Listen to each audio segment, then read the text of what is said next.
You know what they don't tell you about endings? They echo. They bounce backward, infect the beginning with doubt, rewrite the first page with everything you learned on the last. This chapter didn't start here, it finished here, and I think they buried it on purpose. I found the first journal, not my first journal, the original blueprint, the seed text. The one I thought I lost before any of this started. It was beneath the floorboards of the apartment I haven't moved into yet. I remembered the exact sound the board made in Chapter 1 before I ever stepped foot in the place. That's the thing about a collapsing timeline. Sometimes the breadcrumbs lead backward. The journal was warped. Water damaged, but one page remained perfectly dry.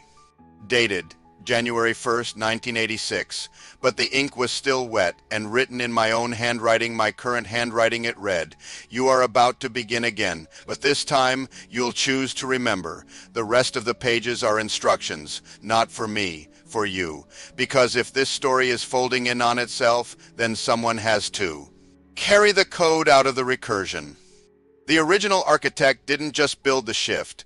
They buried the reboot key inside the lie we call the end. I retraced the symbols from earlier chapters, overlapped the graffiti, translated the frost, aligned the page numbers from the stranger's notes. When stacked properly, they formed coordinates, not of a place, but a time.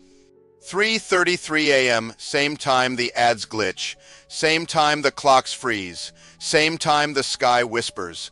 I waited, alone, journal in hand. The moment struck and everything snapped in two negative, colors inverted, sound reversed, and for 1 second I heard a voice I haven't heard since childhood. My mother's, singing a lullaby she never sang. And then silence. The pages began rewriting themselves. Letters reshuffled, margins bled ink. The final line solidified into something I didn't write, but somehow always knew. Rebirth is only possible for those who remember how it ended the first time.